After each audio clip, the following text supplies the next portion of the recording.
Welcome to Amazon Product Launch Secrets, and this is sponsored products edition. I'd like a wave if anybody was on the last webinar that we did a few weeks ago, which was the first of Amazon Product Launch Secrets webinar. Anybody here, or is it 100% new people?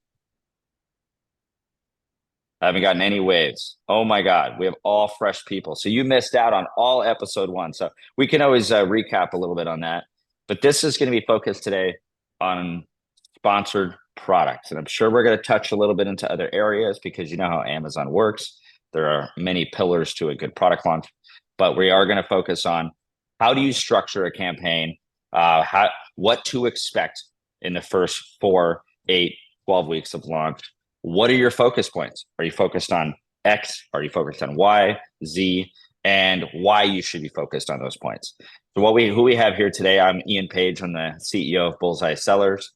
We have Drew Hart here, the PPC Genius, VP of Marketplace Advertising, also located in Colorado. I'm outside of Philly. And then we have Michael Esty, the VP of Brand Growth in sunny, beautiful Florida today. So what we're going to start with is, yes, there will be a recording.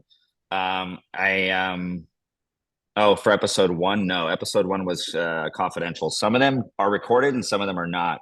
And if you guys say any funny business on this one, we may or may not share the recording. Just kidding. So we're going to start today with Drew. Drew's going to level set with you guys. He's going to be brief and give you a 10 to 12 minute look into how we operate when we launch products. We have launched as an agency over 300 products on Amazon in the last 5 years. So we are very familiar with why some product launches go well, why some don't go well, and what are the nuances to the advertising part of that. But he's going to jump into it. When he's done, the best part of this is going to be the big, long Q&A, where you guys can ask the questions, what your frustrations are. I'm going to moderate those questions for you. And Drew and Michael are going to be just giving you some knowledge bombs on those questions. So let's jump right into it. Over to you, Drew. Hey, thanks, Ian. So just to confirm, you guys can see my screen? Yes, sir. Great. So just so everyone's kind of got a little bit of a landscape view to kind of set up this kind of AMA, where again, like Ian was saying, like really feel free to ask us anything. If you think it's something that's relatively easy or straightforward, ask it because it leads to things.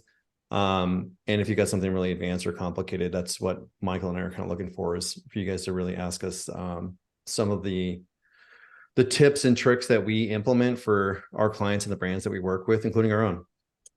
So to kind of get things going, when we are thinking about product launches, we're always thinking about these three things: visibility, conversions, and reviews. And they go in that order because that is how the shopper journey is.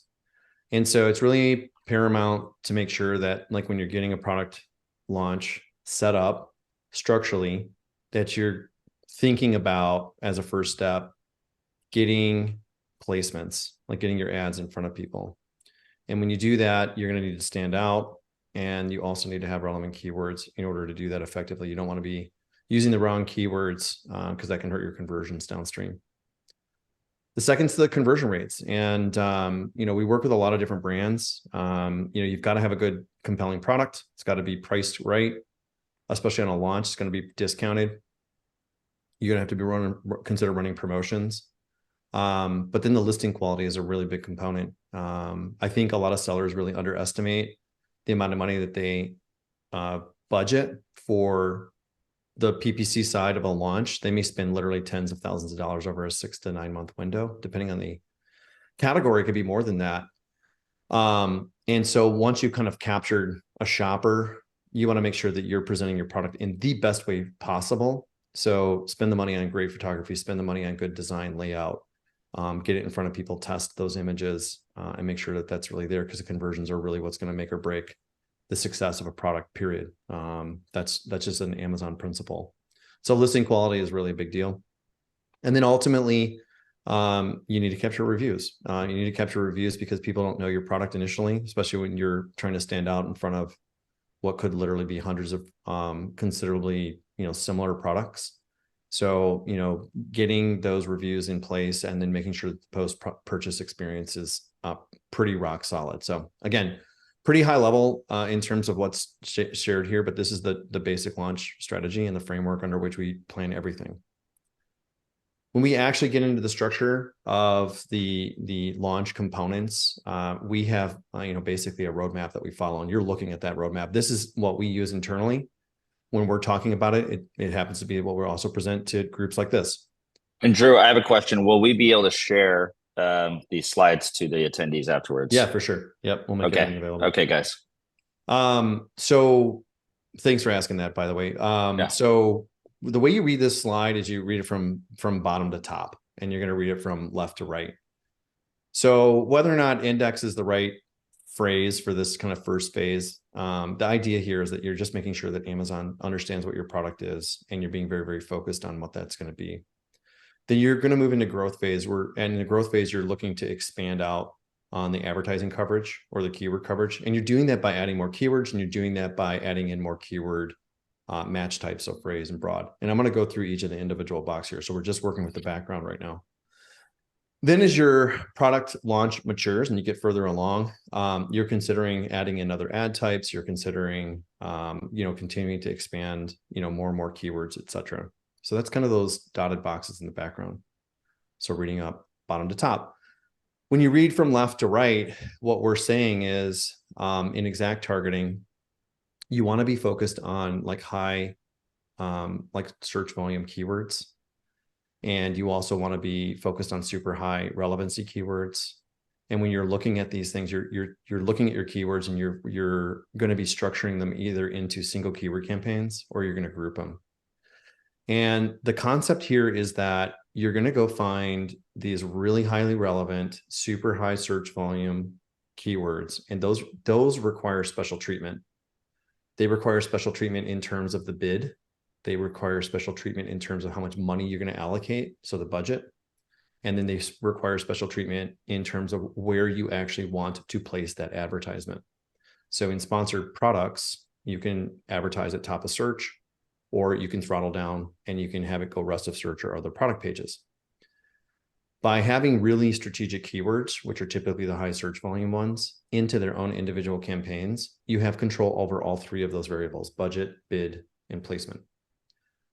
We then will take the remaining keywords, which may be less of a priority, and then we will group those into 5 to 8 keywords. But we might cap it at say 50,000 search volume. So we might have 2-3 campaigns that are single keywords. We might have 1 or 2 campaigns with 3 keywords where they're maxed out at 50,000 search volume. And then we're going to have maybe 4 or 5 other, 2 or 3 other campaigns that are going to be grouped around 5 to 8 keywords maximum. And the reason for that is we're limiting the amount of keywords that go into a campaign. It relates to allocation of the budget. If we were to put 100 keywords or every keyword into one campaign, Amazon gets to decide how they're going to allocate the spend to each of those keywords. And so by breaking these things up into smaller and smaller buckets, you have more and more control over that. Same's true for bids. So the second phase is going into the phrase targeting. So here, when we're launching a product, we will typically launch with exact targeting and then immediately move into phrase targeting within days or a week. And the reason for that is we're ticking the box to make sure that Amazon understands what our product is. So when we launch, we're actually doing a couple of data checks to see, does Amazon understand that I'm a pickleball bag or not? And once we've kind of validated that its algorithm does understand that, we'll implement phrase targeting. And we'll do it for maybe 2 or 3, maybe 4 phrases. They're medium tail to long tail. They're super high relevancy. So pickleball bag, pickleball bag ends up being 2 words, but we might do pickleball bag, or women's pickleball bag, something that we really know is really targeted. The reason we're doing that is we're really trying to control how much money we're spending and really trying to keep things in and around relevancy. The third component is product targeting. I don't think most agencies are capable of doing this. But when we work with our clients, we go do all of the research. We'll manually go and find every single one of the competitors that are on Amazon. So in the pickleball bag territory, there's 50 to 100 there currently, because pickleball is a big trend right now. So there's 50 to 100, but not all 50 to 100 are the ones that we want to go target. We want to go target the ones that have 4 stars or below, because we're just launching and we're going to have 5 stars. Even though we launch with 0 reviews, we're going to get 5 stars pretty quickly. All right, fingers crossed. The second thing that we'll do is we'll also look based on price. So we're going to be launching with a lower price point. We will also know what our steady state price will want to be. We'll be placing advertisements on products that are more expensive and basically have worse rating reviews than us. And then as we go in further and further into the launch phases, we'll start to figure out like, when do we implement broad or when do we implement auto? In some cases, we don't do it at all. As we move further out, we'll start looking at sponsor display and sponsor brands. And then I put Google traffic over on the right-hand side. We might actually launch with Google traffic in and around, weeks 2 or 3. But the reason we're doing this is we're really just doing it because it's a super competitive market and we're just trying to push traffic to and through the listing to drive sales. Usually when you're doing that, you've got a very compelling offer. You've got something with a really steeply discounted price and you've got a really good promotion taking place. So this framework here kind of represents, again, like I said, sort of the roadmap for how we launch or how we think about launching. It is exactly what I'm describing. It's a framework.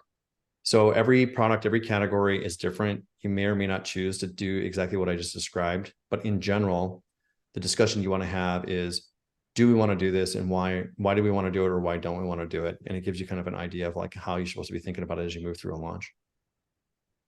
So moving on, so talking a little bit about launch performance, you're looking at just a representative illustration of what a launch performance would look like for one campaign. And we basically broken these out into the launch, grow, profit phases. And the message here is that like when you launch a brand new product, you have 0 reviews. Even when you get your first like 1 or 2 or 3, those will take weeks for them to come in. Because if you think about someone purchasing your products, they've got to purchase it, receive it, use it, and then leave a review. And Amazon knows this. So even if you've got a friends and family that, you would leave reviews, not that anybody would, but you could, you can't just go generate reviews very quickly. So it takes time to build that social proof up. And what you're seeing here is a couple of things. In the orange bar, those are clicks. In the green bar, you're seeing orders. And the blue line that's moving from the left to the right, that's your ACoS. And there's a couple of things that are happening here that are affecting the ACoS performance. The first one is, as we kind of step through like week 1, week 2, week 3, which is along the x-axis, you'll see that we get a lot of clicks right away and we get very few orders. And that can be driven by the fact that you don't have any reviews. And Amazon's algorithm is just starting to like kind of like get you out in front of shoppers appropriately. But over time, your orders will start to go up and so will your clicks. And then you're going to realize that some of the keywords that you have in your campaigns, that they're not working or that they don't make sense after you start collecting data. And you can see that in this top row in the number of targets. So we've maxed it out to 8. And we decided in week 3 that one of those keywords really isn't working for us. So let's say we're getting like 20 clicks or 30 clicks and no orders, we'll remove it. So the clicks go down, but the orders can remain because the other keywords that we're getting orders are still there. And I want to clarify one thing, Drew. You will bring that back later if it's to test it, right? If like, I mean, conceivably not always you've done all your homework. So that's like a relevant keyword, that at least the one that you assumed it was relevant. So we're kind of discarding it here for the launch. And then to your point, Ian, like we might revisit that like week 8, week 12, it might be a while before we revisit it. And the reason I say that is we've got a whole bunch of other keywords that we've got parked on the shelf from our research that we'll phase in instead. So we won't necessarily reintroduce it. We might just introduce new candidates. Thank you. So then, so you can see basically what's ended up happening is like, as we start collecting data, so we've done all of our homework, we've done like a really good job of due diligence of finding the right keywords. Even still, you're going to have keywords that won't perform like you're expecting. So you're going to pull those out and prune those out of the campaigns. So that's going to help your ACoS. The other thing that's going to help your ACoS is typically when you launch, you have a low price point. You're going to discount it anywhere between 20 to 50%. And that's going to affect your ACoS in a negative way, right? Because a lower price point means that, the math on ACoS will start working against you. But as you start to raise your price points, as you collect ratings and reviews, that's going to positively benefit your ACoS as well. So you've kind of got these two forces working with you. You're pruning your campaigns and making things more efficient. At the same time, like you're gradually increasing your price over time. And so you start to realize like an ACoS that starts to perform well. This is just one campaign. we're only doing this for illustrations. This happens times 8 or times 12, right? Depending on how you're structuring your campaigns. So all these things are kind of like really important to kind of keep in context, that the headline here is that your ACOS isn't going to be fantastic, after the first month or two. And this is pretty much a happy path. This is like a really solid like launch program with a great product in a healthy market, good value proposition, and things like that. And I think that's my last slide here to kind of tee things up. That's it. Thank Yeah. you very much. Yeah, I'm sure you guys have a lot of questions, which is why I wanted Drew to kind of keep it as concise and give like the real important level set slides. So let's get some questions going. Nothing's off limits. Just ask away. I will go through them. These guys will answer. I'm sure you have questions on budgets. You have questions probably on launches you're running. You probably have frustrations you'd like to bring up. All that is, for you guys right now. So feel free to put your questions and we will start to answer them. And one thing that I noticed that was a question I asked in my mind, Drew, which I know the answer, but I'm kind of thinking from the viewpoint of the audience, is what kind of spend would that example be on a launch? How much are you kind of putting the pedal down to the metal on a daily budget for a launch like that? Yeah, I mean, we've got a couple different methodologies. Our go-to method is we will try to project how many orders that we think that we want to be selling ideally over a 4-week or 8-week period. And then we've got tools to go estimate what the conversion rate should be. And then now we've got clicks. So we can forecast orders, then we can back into clicks, and then we'll estimate what we think the cost per click should be. Again, we can get data for this. And then because we work with a lot of different clients, we have data that we can actually use to estimate kind of like where things will be. And so we can quickly ascertain like what a budget will be. I just worked with a prospective client yesterday to kind of put together a budget for a cleaner. And we did exactly that. Current sales were 60. We believe that we could probably increase that by 50%. So we worked with 80, and then we used their current conversion rate, calculated, I don't know, X number of clicks, and then the current cost per click. It's going to get you a range. You're never going to get a precise number. We never operate in precision. We always operate with like a range. So in that particular instance, the budget ended up being somewhere between, I think it was like 2,700 to 3,300. It's a pretty tight range. Of $500 on a monthly basis wasn't too bad, but it's a relatively slow moving market. It's not like supplements or something. Exactly. Okay, good. I got 2 questions here, both pretty similar. Shannon and Frederick. The question from both of them was keyword related. Beside the search volume, what are the other criteria when selecting strategic keywords when starting? And Michael, I think you'd be a great person to answer that and tee this one up. So how do you decide what keywords you're running your campaigns on, Michael, during the first part of launch? And then if those change, tell us why. The first set of keywords that I generally will run on a launch are, it totally depends on the product. And like, for instance, if I'm going to go with a product with semantic SEO, which I'll talk about in a second, which is semantic SEO is basically like if I were to take, let's say, a product that can go in 5 different directions or 5 different routes. So if I were to take, let's take an example here of, let's use silicone spatula or silicone kitchen tools, right? There's 5, like, let's say there's 5 different routes I can go in, which is spatula being one route, kitchen utensils being another route, cooking ware being another route, kitchen cooking appliance, or, there's so many different base routes you can go up.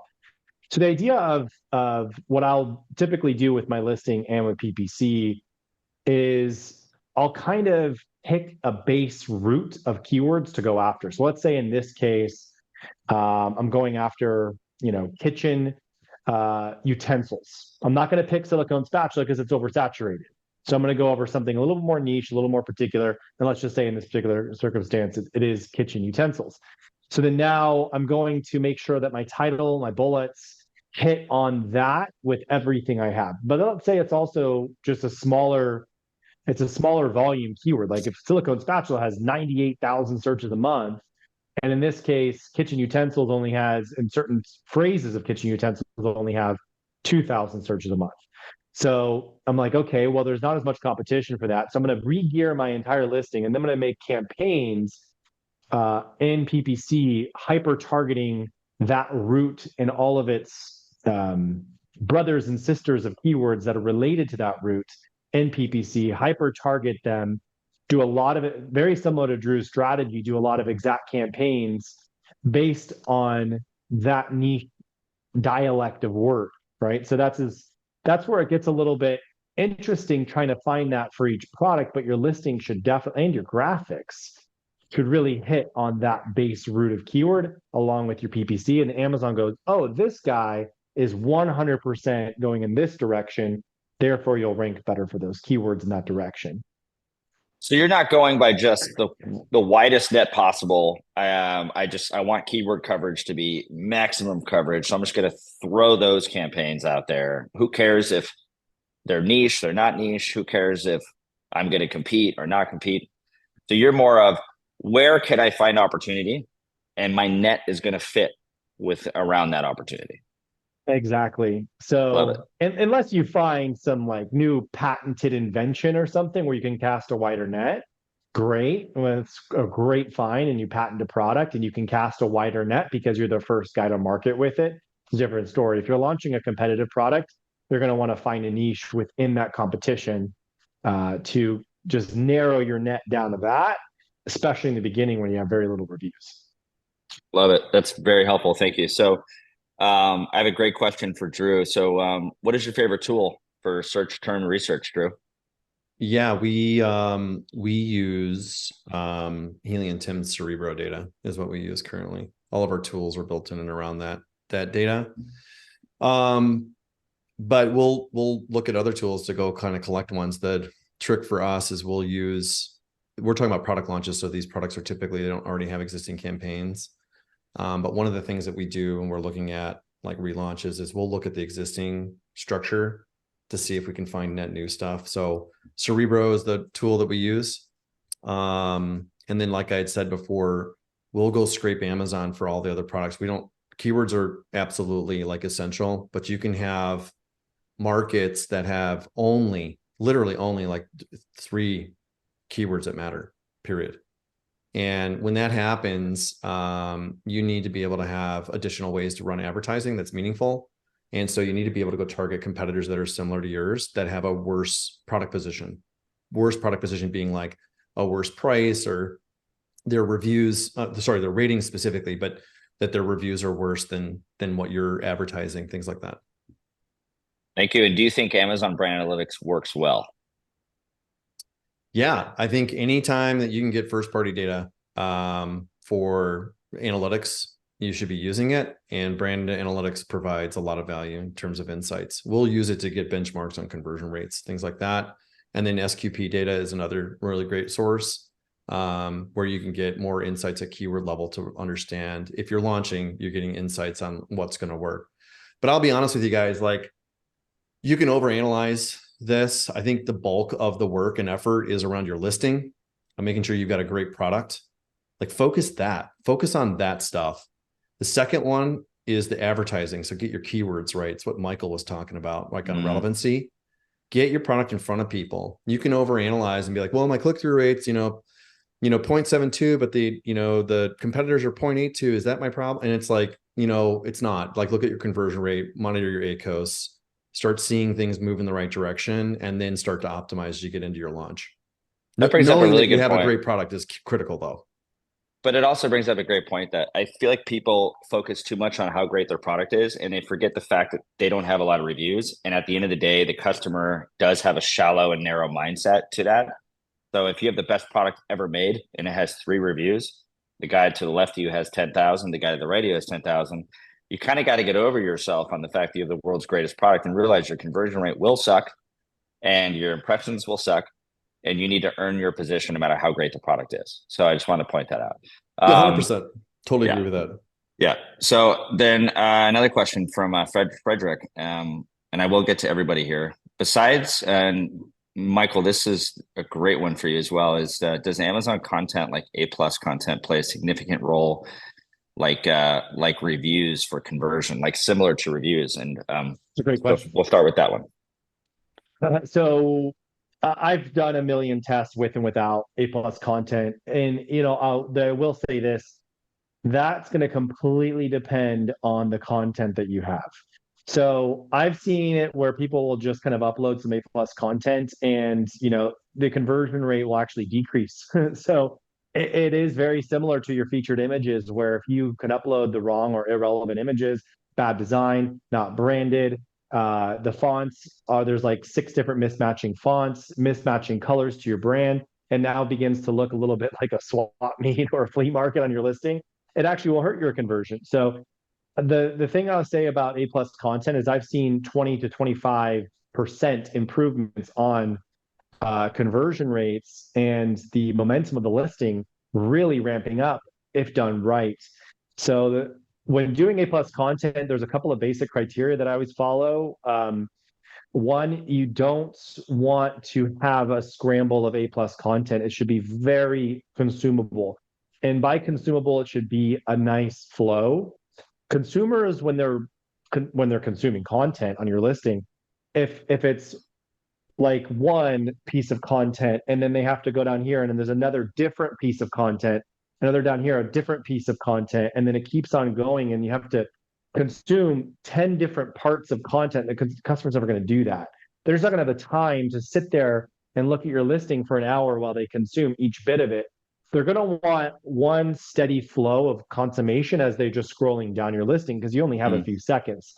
So the idea of your A plus content to get them to actually assimilate it and take it in, which could really be a flow from your featured images, particularly your second featured and third featured image being the most important for what you want them to consume, because they're probably not going to consume all your featured images. And then your A plus content, remember that if you have that top flowing to the bottom, and then it's easy to consume, the text is big enough, your text is minimal, you're not trying to write a novel because they're not going to read your novel that you're going to write them, right? They're just trying to scan through it really quickly. So make it like that. It's scanned and it's easy to take in with similar colors. Those are the A plus contents that I've seen that will just bump your conversion rate like crazy. And if you're not going to do that, you don't have to have A plus content. Take your time, launch it without your A plus content while you're working on that for a few weeks, because it can take 3 weeks to do it right while your designers are, or you're, outsourcing it, however you're doing. Hopefully that answers the question. Beautiful. Yeah, absolutely. Yeah, Okay, we have a question. I'm going to share a screen. I just had someone on our team like do a quick analysis on enhanced content. And I think it'd be helpful to show a couple examples. And Michael, I'll just flash some of these up here so we can talk about, because I think you're making some really good points here. Can you guys see this? Yep. I know it's tiny. Don't worry so much about like being able to read the text like Michael was talking about. I mean, that should be obvious, but like this is like to Michael's point, like this is pretty well laid out. This is something that is engaging. People are going to want to read this. Yep. Like it's consumable. So that is a great example of you notice the first thing, their colors are consistent, their fonts are consistent, right? So it's easier to consume.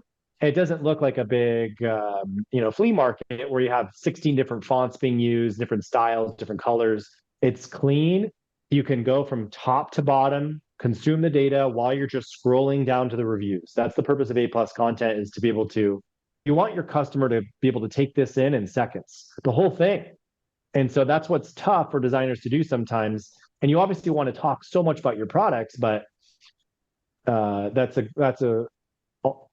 so the first one was a great example. Yeah, this is another interesting. So the branding board obviously has a lot of colors. It's definitely a makeup, which is going to be more colorful. Yeah. But yeah, and there's bad ones in here too. Like, let me pull out a couple. Like, I mean, that's not even one. This is an internal document here's a good one though, of like a bad example. A good like, one of a bad example. There's no way you're going to read this. Who's going to read that? Yeah, see that you're never going to consume that. That's just, it's look at the first part, right? The customer is going to see the image, but they've already seen that image as the main image. So you're just repeating your product image again unnecessarily. They know what the product looks like. They just looked at it. Then you have all this text they're never going to read. They're not here to read a book. Maybe 1% to 2% of people are here to read a book, but 98% of people aren't. And then all of this, it's starting to look like a flea market, as you can see, right? So this is just an example of, why bother? It's going to create a bounce. If anything, people are going to bounce out of the listing like, this is too much. That's a good point, dude. It's like, the seller put like a ton of effort and energy into that and no one's using it. So it's like, it almost repels actually. It starts to repel. So then the next question that is definitely worth answering is from Nashwan, and we'll give this to Drew. By breaking up keywords into buckets, is the best practice to organize the buckets with branded, non-branded, and competitive, or Yeah. even more in depth to that? Yeah, there's a couple of different ways you can do it. So first off, like branded versus unbranded, definitely break those up. You should not have branded search terms mixed into your unbranded. That gets into things like being able to manage your bids and your placements. Sometimes if you're in a really competitive market, you're going to want to boost up your branded search terms for cross-selling and other strategic reasons for what you're doing with your catalog. So if you don't break them up, you lose control. That's the fundamental message. Ideally, guys, literally, if you could, break every single one of your keywords up into their own individual campaign. People don't do that because it's a huge amount of overhead to managing it. It's very difficult. Even the software solutions that are out there that claim to make that easy, it's not. It's more effort. It's more overhead to be able to manage that. So yes, break out branded versus unbranded. Yes, break out competitor from everything else. And then when you're looking at unbranded, so first off, I think in your branded campaigns, you don't need those to be tricky. You can just make those phrase. Like you can just do phrase-based targeting to begin with.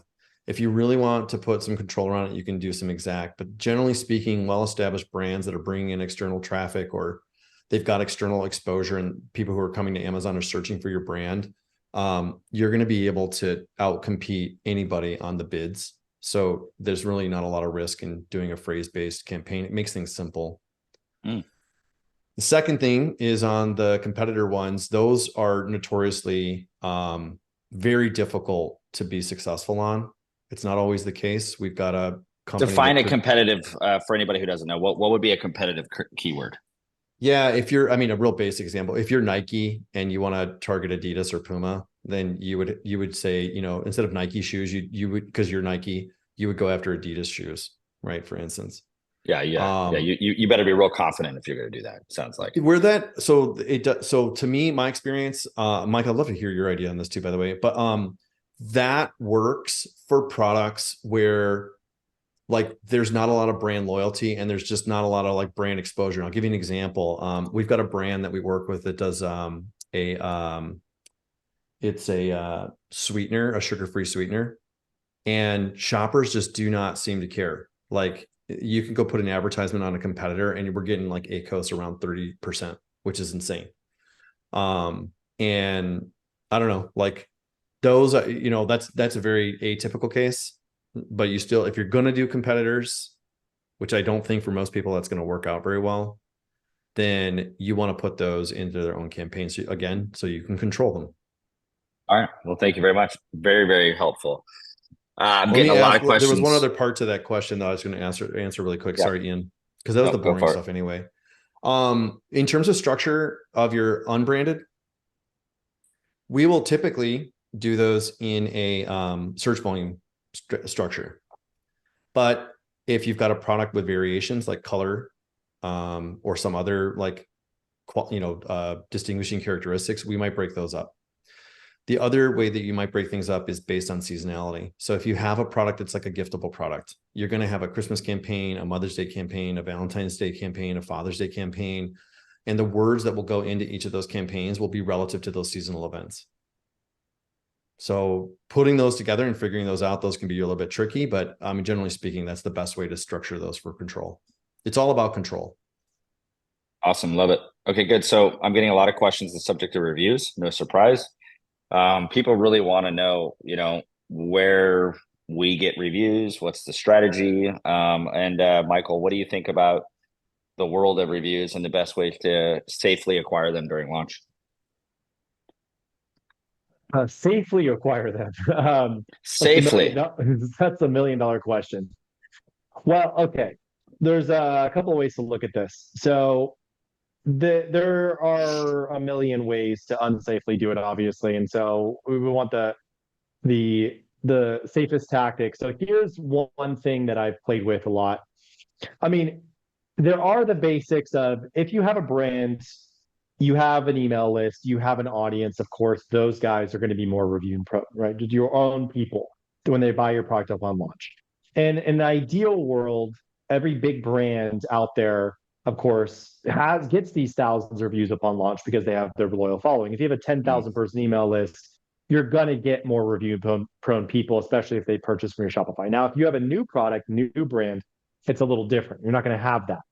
So, and that's where there's a lot of strategies that come into play. I mean, there's basics like Vine, right? So let's take Vine as a great example.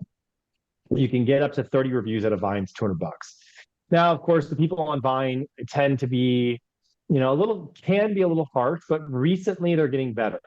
So from what I've seen, the Vines are coming to play. So there is a little hack, which I'll just give to you guys freely. Now, there's always a catch-22 of getting sales on a product with 0 or 3 reviews. This is always a problem. And this is even where Drew and PPC, we just hit on this a little bit, this is where it starts to struggle. So how do these guys come into the gate with 90 reviews on day 1 on product launch? Well, they don't. Like the simple hack the Chinese have done, and even a lot of big sellers have done, is it's called a dummy ASIN strategy. And this is where you'll see a guy even mentioned this in the chat. You can have dummy ASINs collecting reviews before your actual product launch. And you know what? You could do it with Vine too, and a lot of them do. So a lot of people will come in, list dummy ASINs, and then eventually parent them, launch their permanent ASIN, and it collected 90 Vine reviews already from 3 dummy ASINs they did. And then those ASINs sat there for a month collecting reviews, and then they parent them all up and then launch a permanent ASIN and then let those sort of run out of inventory. They send in like 30 units each or 35 or 40 units each. And then at that point, you launch your permanent ASIN, and it's got 90 reviews on day 1 that it gets released, right? So of course, the best way to launch a product is keep it dog paged, don't let it go live. I don't even usually upload the content until right before the day goes live. So how do we keep a dog page? Let's give an actionable item. What's the thing in the back end that you do when you're setting up a launch to ensure there's a dog page? Release date, launch date, set it 2 years in the future. Okay. Offer date. I think that's the right wording. Yeah. So you can change that. Yeah. Offer date. You can change that, right? You can just push it forward at any day. It's arbitrary. You could change it anytime. I always just do mine 2 years. There are circumstantial events that happen in life where if you set it for 30 days from now, you're like, oh, I think I'm going to launch it in 30 days. And guess what? It goes live. Yeah, don't do that. So I just set it 2 years in the future every time, 2025, 2026. Keep your permanent ASIN dog page. And then what you have is your dummy ASINs. And let's clarify. Reviews. Let's clarify dummies. We're getting questions here. People want to know. So is it a legal thing? What's funny is it a legal thing to just set up a shell, meaning you have an ASIN, you're going to send in 30 units of, let's say, a sample size, okay? Just as an example. You're not going to do it long term. Is there anything against TOS? If you just send those in, you legitimately sell them to Viners, and you get 30 reviews on a sample. Is there anything against TOS as far as you know? No. The only violation, there is nothing against TOS for doing that. The only violation of TOS is if you had, TOS says you're not allowed to have duplicate products. Okay. And if they catch you with duplicate products, the penalty is ASIN merging. Okay. So not so bad. They will penalize you in merging duplicate products. They're going to say, hey, we found that these 2 ASINs are duplicates of each other. So they'll give you performance notifications. They merge the ASINs. It doesn't affect your account health. It's just going to be a little bit of notification on your account that, hey, they found 2 duplicate ASINs. It's not that big of a deal. If you don't want to do that strategy, get a sample size, get reviews on that. You can even do it FBM, by the way. You don't remember that the honeymoon period applies to your permanent ASIN. These ASINs that you're using to collect reviews, yes, they're going to be live. Even if they're live FBM, the purpose of these ASINs is just to collect Vine reviews or whatever strategy you have. If you were to go to, let's say you're going to go reach out to your email list, you're going to use influencers, you're going to go reach out to have a whole database of influencers, and you're going to have them buy your product and leave your reviews, etc. Whether it's at your discounted price. Let's say your normal price, your MSRP is $30. You're going to list on your Amazon for $15.99 and or $10.99 or $9.99, and you're going to have a series of influencers email people, get it, leave a review, and eventually you're going to increase your price, right? That's another strategy I've done on dummy ASINs. But Vine is very simple, very easy. But you can do, let's say you were to even do 3 dummy ASINs under a parent, and then you collect 90 Vine reviews. Commonly done strategy, by the way. But Now, those if are there usually different split samples. first. Split. You launch them split, and then you merge them eventually. Okay, so Yeah. 3 separate parents today. Oh, I have balloons. Look at that. Balloons, yeah. And then you have those 3 all each acquire 30 reviews. Mhm. Thank you, Drew. Then you put them together. You have 90 now. So tell us, everybody, a little bit about a bomb that you dropped on the last call about 3 weeks ago about staggering these variations to keep the honeymoon period. I think these 30 people are interested in that bomb. They don't know they're interested yet, but they will be when you say it. So, and yeah, another strategy. This is very similar, right? This is a different strategy. So that strategy is the dummy ASIN strategy. And the next strategy is, okay, so now you have your ASIN, it is live, and now you begin your launch strategy with your traffic, with your PPC, with a listing already that contains reviews. And you're like, okay, from day one, it's going live. I have my inventory, it's available to sell. Let's gun it. Let's gun everything. Let's gun PPC, any outside traffic, email lists with attribution links, whatever you're going to use. So now at that point, let's say from day one, you get 1,000 sessions on your listing. It's going well. It's in a honeymoon period. It starts to rank. Then at that point, what I've done for 30 to 40 days later is I will already have pre-planned another variation to add, whether it's size, whether it's color, whether it's scents for beauty, whether it's wattage for electronics, whatever it's going to be. The second variation that I'll add will re-kick in the honeymoon period for both variations. This is how I've gotten a product to like insane numbers on a daily basis with multiple variations. And what I'll typically, if sometimes there's a product that I can think of 5 or 6 or even 10 variations for, I won't launch all variations simultaneously. I'll plan them 30 days apart from each other throughout the whole year. So what I'm doing is I'm basically extending a honeymoon period with extra ranking juice for an entire 12-month period. It's very powerful, and you can keep, because like what can happen is that first ASIN starts to die off after your initial launch period. By the time it starts dying off, another variation kicks it back in, and then that starts, and then another variation kicks it back in. So like it's just a very powerful, easy hack for the Amazon AI. Requires planning ahead. Very much so. Yeah, this is lots of planning. This is like you're planning 5 months ahead here. Yeah, you're just having a launch every single month as a variation, you know. And so, and of course, there's arguments of, well, you could do that same thing and just launch independent ASINs, right? So you could just go, okay, cool, I'm gonna take this ASIN, launch independently, and do the same thing, and that works too. Absolutely, that's just launching more products at that point. So I've done it both ways. The thing that's very powerful is a high variation with real variation listing. Let's say you're doing light bulbs, you have a 60 watt, 100 watt, you know, and then, or 60 watt, 80 watt, 100 watt.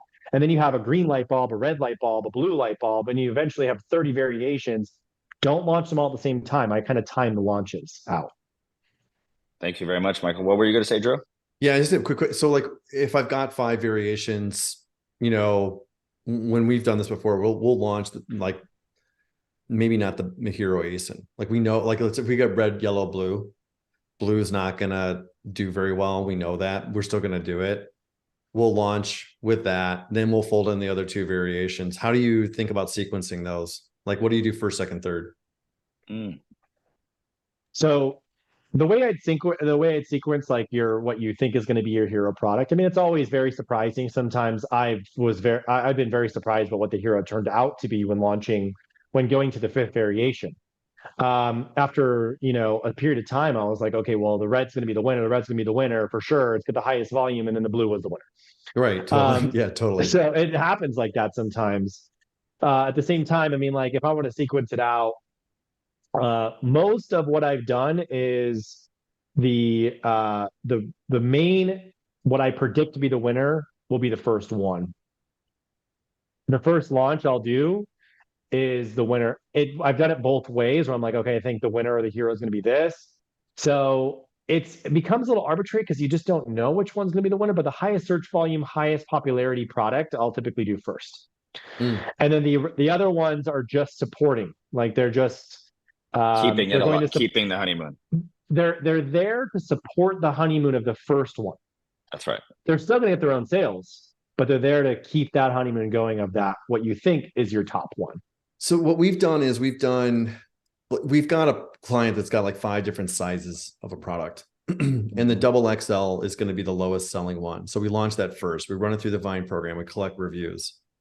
Then we do then second, we're doing what you're doing, right? We're saying, okay, let's run with the number one hero now that we've collected. Maybe we'll sequence 2 products, the double XL and maybe just the XL, which we anticipate those being the lowest selling. Then we'll do the medium.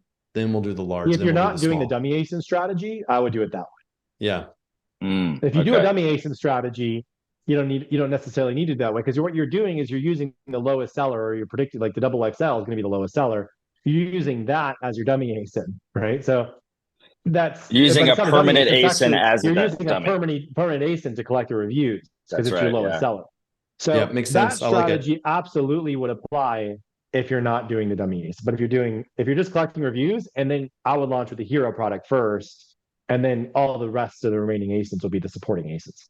Love it. Very, very helpful. That conversation could go 2 hours. I think everyone agrees. It's so fun shit too, though. I just want everyone to raise their hand if they're getting good content out of this. I definitely want to pivot as we go if we need to. If you guys are bored stiff, or if you're not, raise your hand. I value your opinions on this. Awesome. I got 6 people so far who are awake. I hope the other 8 people are awake. Love it. All right. So there's another great question here. This is for you, Drew. Going into Thanksgiving, do you also target keywords like Thanksgiving gift that might be related to your product, but to the season? So do you ever take risks like that while launching products? Sorry, I was answering a question from Tracy. What was the question again? Sorry. Going into Thanksgiving, do you also target keywords like Thanksgiving gift that might be related to your product, but to the season? Yeah, it's super hard to answer that. And people hate that answer, right? Like this is typically what you'll get in like a mastermind group answer. Like, well, it depends. For that one, it really does depend. Because like, what do you mean by Thanksgiving gift? Go run that search term on Amazon and see what you get. I'll do it right now.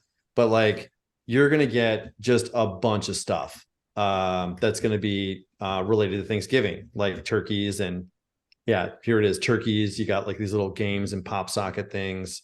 You've got t-shirts, cups.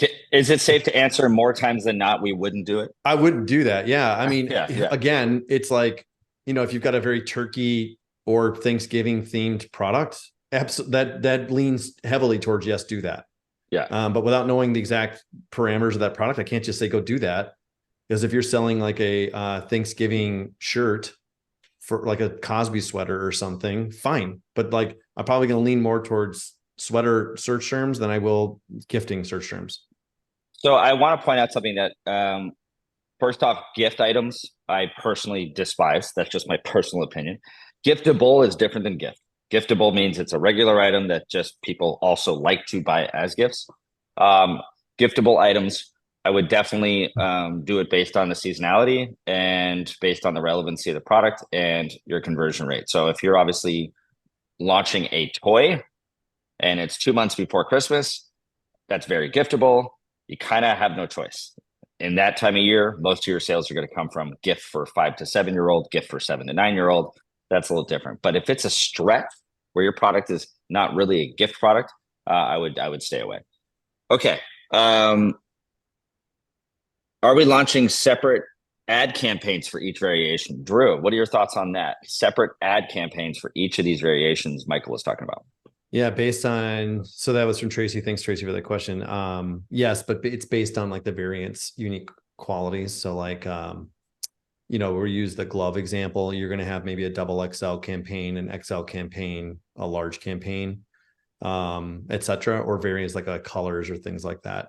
You're going to want to do that because you're going to put your ASINs into like a general bucket, or your hero ASIN into the general bucket, so you can control the spend around your hero. If you were playing around with two ASINs that you were really kind of like, you wanted to throttle those up back and forth for some reason, maybe for inventory reasons, like you want to sell through or something, you might create a separate campaign structure in order to accomplish that. Awesome. Thank you. Yuri, good question. What's up, Yuri? How would this strategy vary for relaunching existing products? Michael, what do you think about reactivating a honeymoon by coming out with these variations for a product that just needs a kick in the butt? Yeah, sure. Hey, Yuri. So this is actually something I've done a lot, especially recently. Taking a product, it's funny. You can, let's say you have a completely dead ASIN. Like your ASIN is just selling to 200,000 BSR, million BSR. I mean, it is out.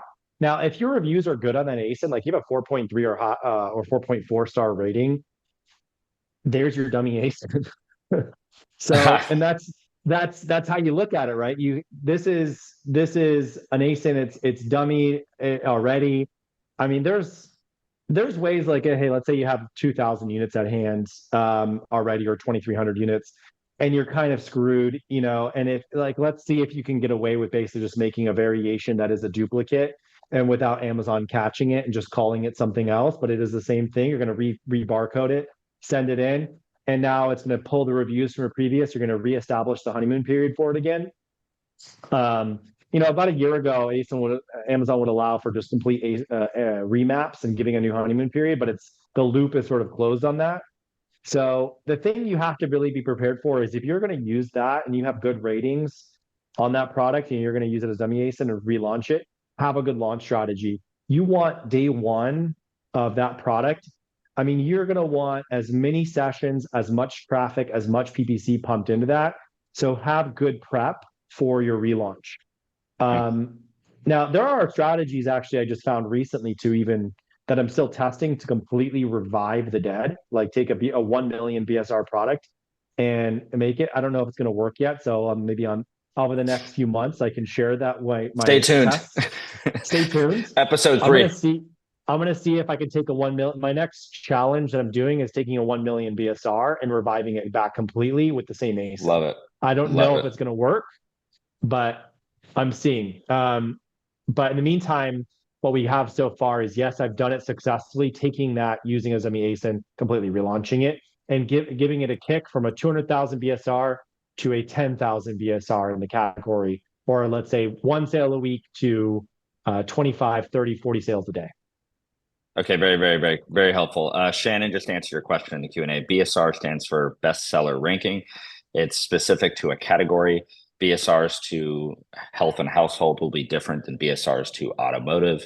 And the higher the number, the less you sell. If you are one BSR, you are the top seller for that category, which means you're basically a millionaire, right? Yeah, and BSRs get really granular too. They're not just the macro categories. They're category, also the subcategories. Yeah, they're really granular. So I want to make sure no one else leaves. I've lost only a few people, but I have a bomb to drop at the end of this. I learned something new at this show that I was just at. And I promise you guys, if you stick around to the end, you will hear the bomb. And I think you'll appreciate it. I really do. It's a little tip. So any other questions? I'm going to give a few more minutes. I'm going to give a couple more questions. We have a question here. It says, what do you mean by relaunching it? If you cannot barcode it because it is in Amazon, how do you get the product back alive? So that's basically the product at Amazon. You would have to sell through, or you would have to do a removal order, recall it. What Michael's referring to is, in this case, hopefully reviving the overall listing and having a variation. Let's say you have a 4-ounce product at Amazon, launching a 2-ounce for the same product, cheaper price. What that's going to do is going to hopefully revive the 4-ounce, so you can keep your stock there without losing your shirt. So that's the whole point here. If you have a Okay. powder, do a liquid. If you have a capsule, do a gummy. If you like whatever variation you can add. And even honestly, if it's a super cheap, like what I've done commonly is just get a super cheap variation you can just throw on there that you can just sell tons of units to revive the listing. Very cool. Very cool. So I want to do some little self promotion in a second, but I just wanted to get everyone's feedback. Has this how valuable has this been to you and what you're dealing with sponsored products launches? Give me a 5 for so valuable you can't even handle it, and give me a 1 with this was a giant waste of your time. I want honesty. Like I want to know if I'm absolutely just ruining your life and wasting your time. I got some 5s. Hey, if a 4 will be make me think you guys are honest. Drew, I don't buy your answer. Thank you, Annette. I needed a 4. Thank you. Okay, so 5. Thank you, Jody. Awesome. Good to see you, Jody. Gloria, awesome.